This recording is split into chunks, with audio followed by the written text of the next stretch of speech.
Good morning everybody, welcome back to this month's Bake Off box bake along. Today we're going to bake it well and bake a Bakewell Tart, which is in the June, so the 5th Bake Off box. I've not opened the box yet, so I'm going to do that now and see what's inside. So this month's box, as per usual, contains the recipe card for the Bakewell Tart. Then we've got some icing sugar, jam sugar, and we've got flour, big bag of flour, caster sugar, then we've got some ground almonds and also some red food colouring. And then in terms of like technical stuff, we've got equipment, we've got a piping bag, and then this month's piece of special equipment is actually two things: a spatula and an offset palette knife. This is really good. This is a lot larger than the offset palette knife that I have, so that's nice. I've now got like a medium-sized one, and a spatula as well. So that's really cool equipment actually. So Bakewell Tart's actually quite a technical bake as well, so there is some other equipment you will be needing too. So I'll just show you what I've got. So you'll need a small pot. I'm assuming everyone has a pot. A rolling pin. I use like a wooden, just normal rolling pin that has nothing around the sides. I love just having this almost like wooden stick. This is what I'd recommend in terms of rolling pins. You'll need a wire cooling rack. You will need a 23 centimeter fluted round tin. So this is what I mean by, and it has a loose base. So that's what you need. I will leave a link under this video to all of the equipment that I have in case you need to get anything. And also most supermarkets do this. This might be more of a thing that you might have to order or go into like a special shop for. Rolling pins, the cooling racks, you can actually get in a lot of supermarkets. I think I got my cooling rack at Morrison's. Same goes with this. This is something else you'll need. You'll need ceramic baking beans. Again, you can order them online or you can get them in the supermarket. These are also from Morrison's, but Asda and other similar supermarkets in the UK at least do them as well. But yeah, you can use baking beans or you can use some uncooked rice, but I'd recommend getting these ceramic baking beans because you can use them over and over again. Right, okay, so that's all the equipment you'll need. Now I'll get the ingredients sorted and then we can start by making the jam. So I actually realised that there's something missing from my Bake Off box, because normally every month we get like a little sort of postcard with the picture of the bake on it. Mine's not there this month, so I don't know what happened there. So I was going to show you what a Bakewell Tart looks like for those of you who have never made it before. It's a short crust pastry tart filled with some raspberry jam, some almond frangipane, and finished with some icing. Now I've actually made this before. I've made Mary Berry's feathered icing Bakewell Tart. So I've just checked the recipe on my blog and compared this recipe to that. It's fairly similar, and there's a few differences with the pastry and especially with the jam. So in my one, I think though this is something that I changed. I changed the ratio of fruit to sugar for the jam, because this uses a 1-to-1 ratio, and that I think is quite sweet for a jam. But I'm going to stick with it because I'm going to stick to this recipe and give it a go. But yeah, also mine used 200 grams of raspberries, they're only using 100. So this is the one main big difference. So I will see later how that is in terms of if there's enough jam or not. But anyway, this is the recipe, so let's get started. So what we're wanting to do for the jam is to take 100 grams of our raspberries, and now we're going to add the jam sugar. And then it says to mash things up with a fork, but I'm actually going to use a potato masher if I can untangle it. There we go, because I think the potato mashers are much better for doing that when you're making jam, when you're mashing up the fruit, than the fork. So I'd recommend a potato masher.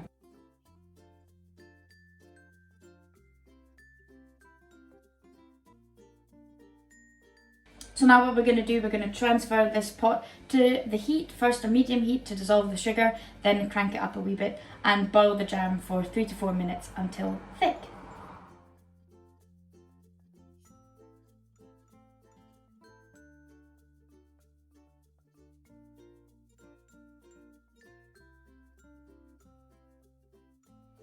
Okay, so the jam has had a good few minutes. It's hot, bubbly, thick, and so now I'm just going to pour it into a shallow bowl, and that will help it cool faster, and we'll leave this to cool whilst we make the pastry. Okay, so now that we've made the jam and are leaving it to cool, we can make the short crust pastry. Now, short crust pastry isn't an easy pastry to master, but I feel like I've had quite a lot of experience with it, so I've worked out a couple of tips and tricks as to how to make it properly. So what we're going to do first is pour some of the flour into a bowl alongside the butter. So what do we need? We need, out of all of the flour, I need 200 grams of flour. So 200 grams of flour, and now I get to sieve it, which is my least favourite jobs of all. This sieve I think is useless. I think I want to get one of these ones that you hold in your hand and you go like I think they're a lot better, because this, useless. I hate sieving. Anyway, hang on. Pull that away. Right, next is butter. So always use super cold butter. I've just got this out of the fridge. I chopped it earlier, and what you want to do now is rub the butter into the flour. So if you cut the butter into small cubes, that makes it a lot easier. And then this is how you rub something in. So first of all, I just toss the butter in the flour just to coat it completely, and then I start using my fingertips to break the pieces of butter into smaller pieces of butter, always making sure that you're coating it with flour along the way. So basically what this does is it coats the flour particles with fat particles from the butter, and that's what prevents the flour from building up any or developing any gluten, because pastry, or short crust pastry in particular, is exactly the opposite of bread.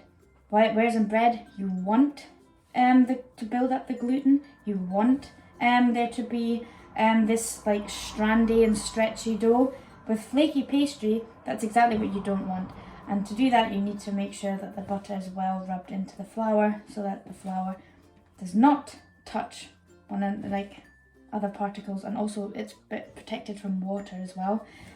Again, something that will stop the build-up of any gluten. So just pick up the mixture with your fingertips, sort of break down the butter, and always make sure it's coated in plenty of the flour. And you do that until, well, this is what bakers would call it, until it reaches breadcrumb-like consistency. Another tip when making short crust pastry, you always want things to be cold. The butter to be cold, your hands to be cold. So if you're in a warm kitchen, you might need to chill the dough more often, but also a good tip is wash your hands with cold water so that your hands are cold, because as soon as the butter melts, it loses that ability to coat the flour properly. So yeah, always cold when you're working with pastry.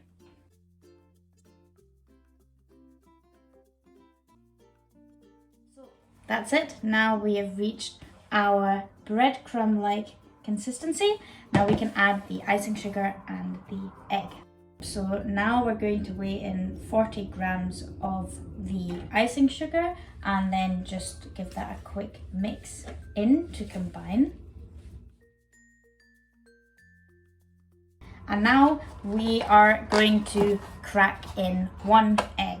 So knock knock, who's there? In goes the egg. And now I'm just going to use a knife to sort of mix it into the pastry.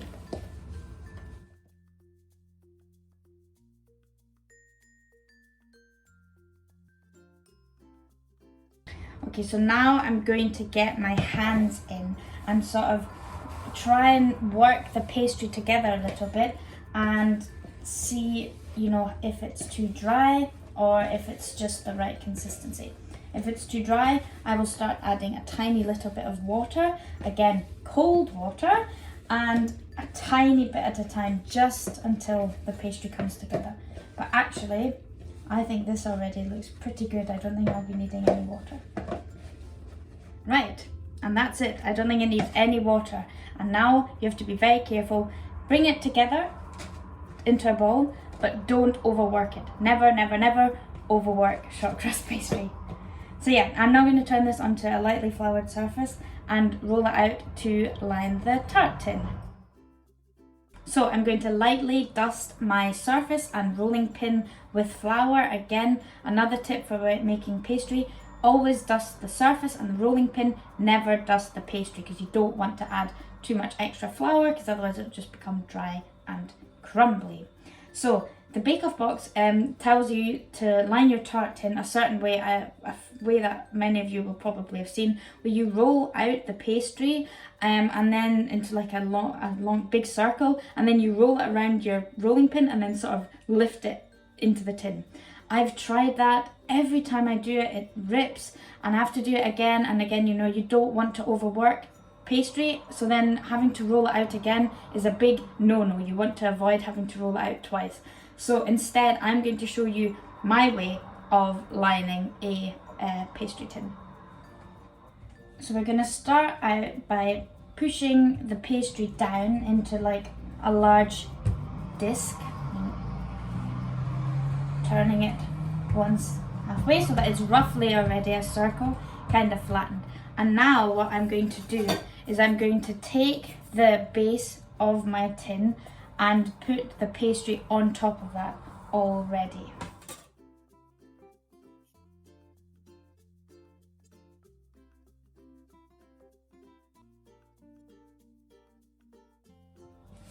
Like so. And now we're going to roll it out from here. Not only does this like help us keep the circle shape, but it also kind of lets you guess how, or estimate how big the circle has to be. So you want it to be maybe about 3 centimeters more than the diameter of the tart tin.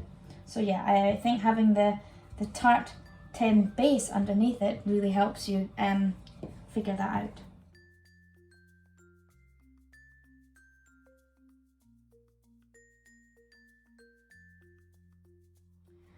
So as you can hopefully see, you can kind of see the outline of the base underneath, and then you can see that the rim outside is quite a bit larger. So now what I'm going to do is I'll just take a wee bit more flour to dust it with, and now I'm just going to fold over the edges into the middle.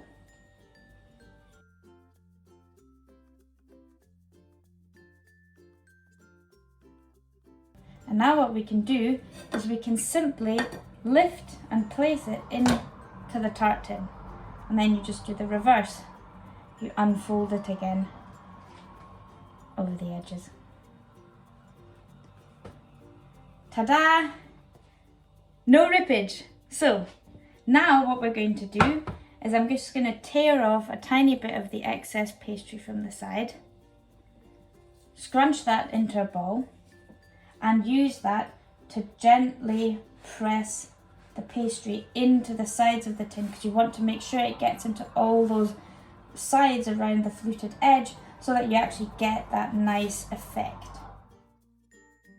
And using a piece of dough like this will sort of help to not break the pastry, because if you use your fingers, it's slightly less delicate. You know, you might rip the pastry, which you want to obviously avoid at all costs. So now that we've got the pastry tart lined like this, the recipe actually says to already trim it, like roll a rolling pin across the top to remove any of the excess overhanging pastry. Now I'm going to remove some of the excess, but not just by hand, but not all of the stuff that's hanging over, just because the tart tin could still shrink. So if you're already removing all the excess pastry now, it'll shrink and become smaller than the height of the actual thing, and I don't want that. So what I'm going to do is I'm just going to prick the base like they say and chill it in the fridge, but not yet remove all the pastry around the edges, only trim it off roughly.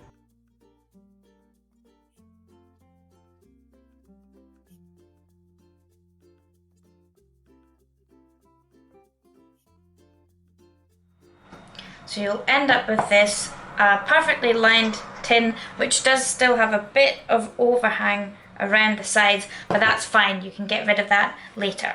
And now we're going to just take a fork and prick the base all over before chilling it in the fridge.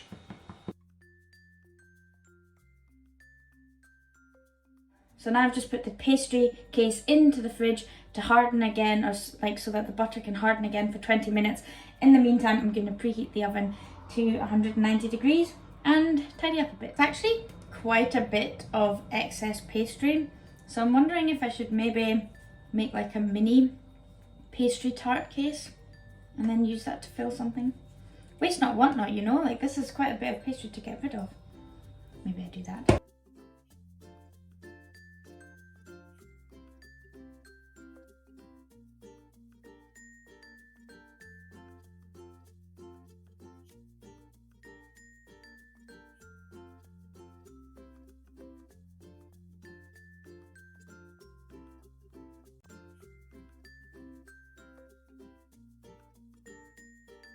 So I have actually managed to line a mini tart case. So how about we use this as like to compare it to my usual technique. So here, I mean, it's easier to just lift it in, so that's what I did. But for this one, I'm now going to roll off the pastry like the Bake Off box recommended and trim the case already now, and then we'll bake them and then we'll see which one shrinks and which one doesn't. Oh, I feel like I'm me against the Bake Off. Oh my goodness.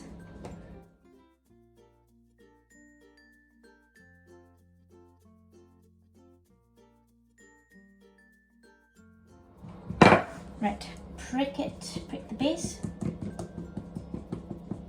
And I'll chill this as well. In the fridge you go. Boom. So the oven's hot, pastry's chilling, so now it's time to blind bake the pastry. That means that you're baking the pastry case without any filling in it yet, and with the baking beans on top. They kind of just ensure that the pastry cooks evenly from the bottom and the top, and make sure that you get that base nice and crispy and fully baked, the pastry fully baked or almost fully baked, before adding any filling, or especially wet filling, on top. So now the first thing we're going to do is get out the pastry. I've got my pastry case here and also the mini pastry case. And now I'm going to show you how to line fill the case with the beans. So what I usually do, and it says this in the recipe as well, take a piece of baking paper and scrunch it up. So this might seem counterintuitive. Why are you crunching it up?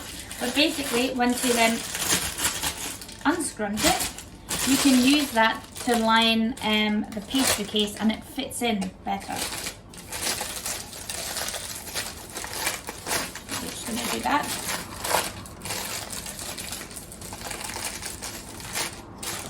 So we're just going to do that, and also the same with the little pastry case.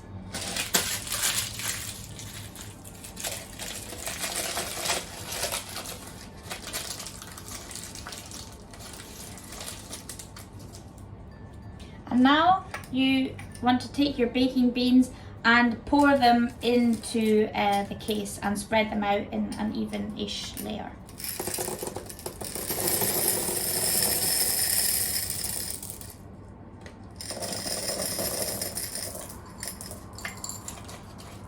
So make sure they're all evenly distributed, push them into the edges just to make sure that you've got beans everywhere and they're really weighing down the pastry.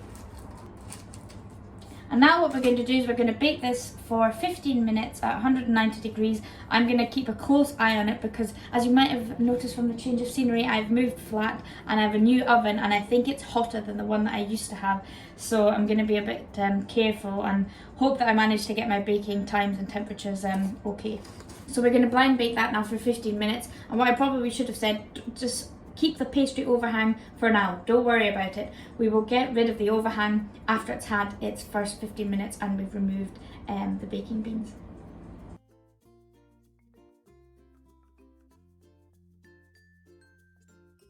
Oh, I've just taken them out of the oven, and one of my the pastry case cracked a wee bit as I was getting it out, because the oven, like the rack in the oven just crashed down. I hate this new oven, it's so annoying. Let's see if I can save it. I'm so gutted. Okay, so what I'm going to do first is remove the baking beans from the tin. So the way I do that is I just lift it out and then I pour them into a jug, because they'll be really, really hot, so you've got to be really careful with them that you don't burn yourself.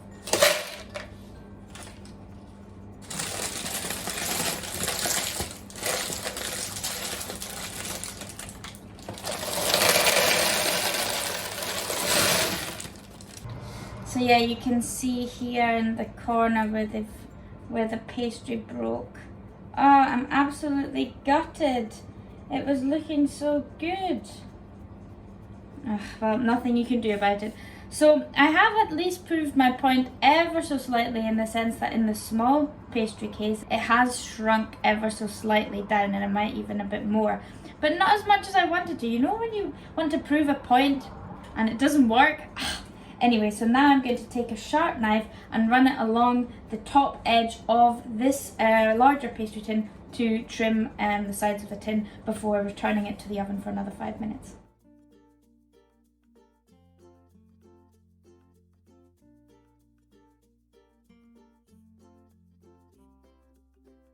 Oh, I'm actually so gutted about this side, but I know it's not the end of the world, but I wanted that picture perfect bake-off pastry case, and it's just ruined. I hate this new oven. Anyway, no point dwelling on it. So I'm going to return this to the oven for 5 minutes to firm up and crisp brown the base of it a wee bit more. So in it goes. Do you like my new science oven gloves that my mum made for me?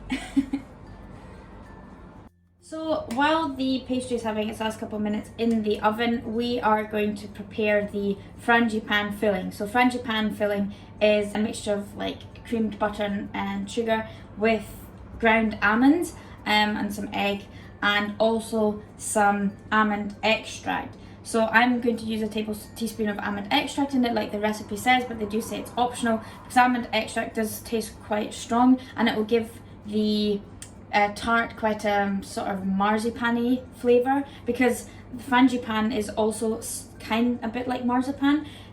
So if you don't like marzipan, maybe you don't want to add this, but I just think it tastes so good. Like I really love marzipan as well, so I'm going to be definitely adding some almond extract. So this wasn't in the box, this is something you have to get. I think, so I used the one from Morrison's, which is like £1.25, and obviously like this will last quite a while, so yeah, this is going in. So first things first, we're going to add the butter and the sugar to cream them together. So I'm going to use 130 grams of unsalted butter and 150 grams of caster sugar, which is in the box.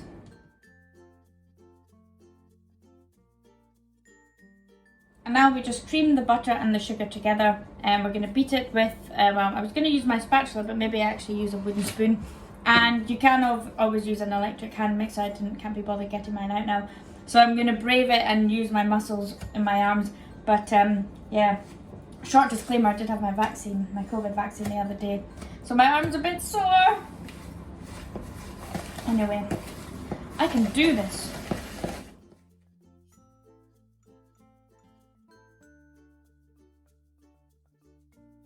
So once you've creamed together the butter and the sugar, you want to add a little bit of flour, the ground almonds, 2 eggs, and of course the almond extract.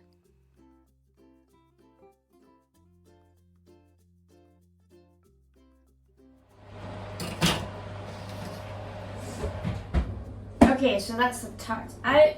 Now I'm just gonna turn down the oven temperature a little bit. Okay. So now that we've got our pastry case and we've got our frangipane filling and our jam, we're ready to assemble. So I've turned down the oven to, what did they say? Turn down the oven to 160 degrees fan. Mine already was 160 degrees fan. This oven is so hot. So I've got it down to 150. I'm going to see how that works. So yeah, now what we're going to do is we're going to spoon in the jam. and then we're going to spoon the frangipane on top. So our jam is super thick, so now I'm just going to spoon that into the pastry case, and I'm just going to spread it out using my spoon just as well. The case is still kind of hot because the jam's gone pretty solid, so it'll need that bit of help to that bit of heat to help spread it out as easy as it should have been, and it was so hot as well. So anyway, now we're going to spoon on our frangipane mix and then spread that out using our new very fancy offset palette knife. Fancy. Oh, and I can probably use my spatula to scrape out this bowl.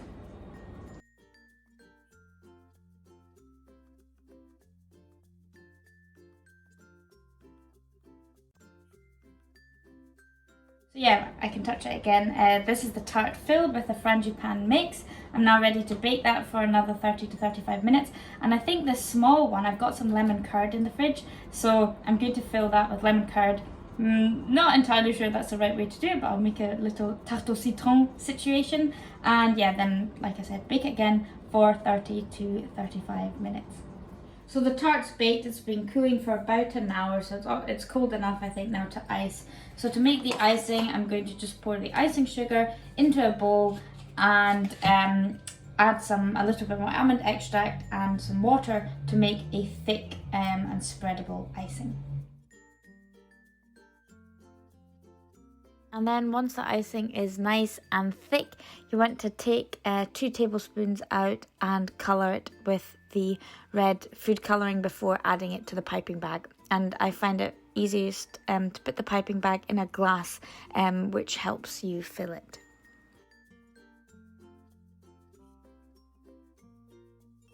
So this is the tart. It's fully cooled. It's coming away out of the tin, so that's good. I have got my cake stand from the first January Bake Off box ready here.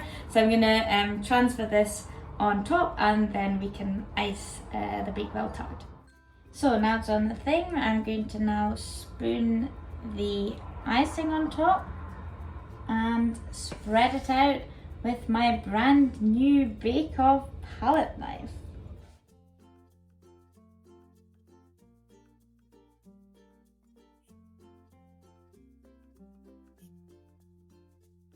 Okay, and now what I'm going to do is I'm going to take the icing in the piping bag, just cut off a tiny little corner of it, and now I'm going to pipe horizontal lines and then use a toothpick or a cocktail stick to feather the icing.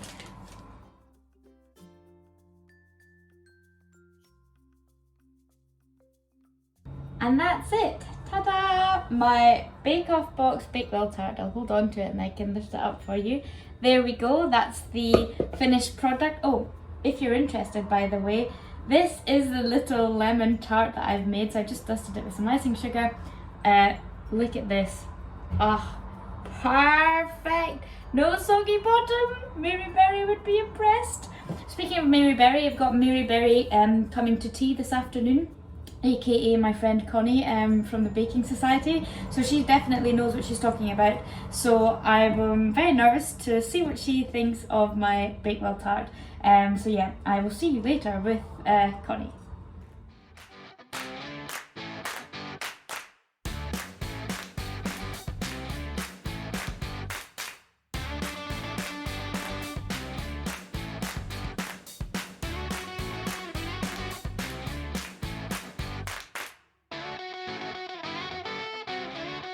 Well, so I've got my friend Mary and Connie.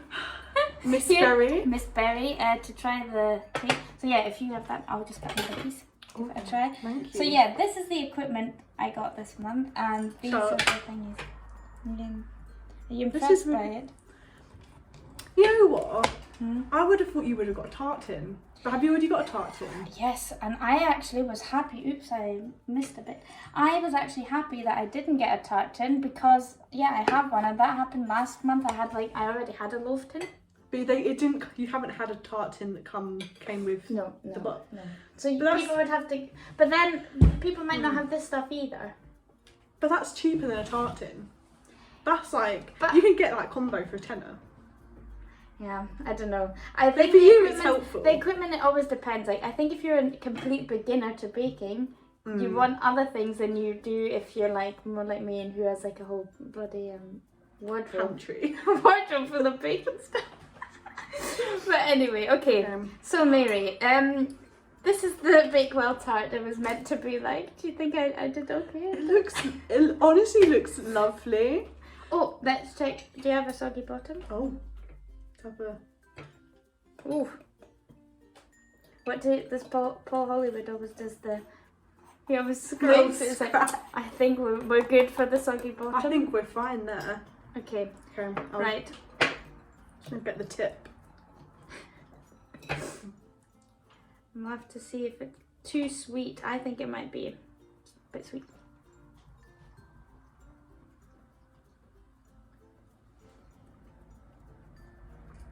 It's like, it's quite sweet, but it's quite, I really like it. It's actually not too... It's like, the way it was thought- building up, I thought it was going to be very, very sweet. I just thought, oh my god, sugar with like a 1-to-1, like jam with a 1-to-1 ratio between fruit and sugar, like 100 grams of sugar in like That's a 100 lot, grams yeah. of raspberry. But it's actually, yeah. Balances out well. I'm just happy I'm getting some. Mum, I'm glad you like it. I think this month was again, it was more difficult because what was annoying me, not annoying me, but like between, you know, the banana loaf ones and the lemon ones, it was two very easy kind of bakes. Yeah. And then last month the Babka, which is definitely like, The that's Babka, going to be the benchmark. I wish now. I was invited for the Oh, Babka. I'll make like- it again for you. Oh yeah, and I should say Connie is also in the baking society, so Connie really knows what she's talking about. So yeah, we'll make the Babka, and yeah, but that's like going to be the benchmark as to how good How the good Bake Off everything book is else every is. month. So I think this is good in terms of like it was technically challenging, but I had made it before. This is like, I think this is really good bake. But so you got this in your box and then you got the ingredients for it, right? Yeah, I get all the ingredients, and the only thing I had to get this month was butter, eggs, some almond extract, but just because I didn't have any anymore, but I suppose like most people would have to get that. And there's something else.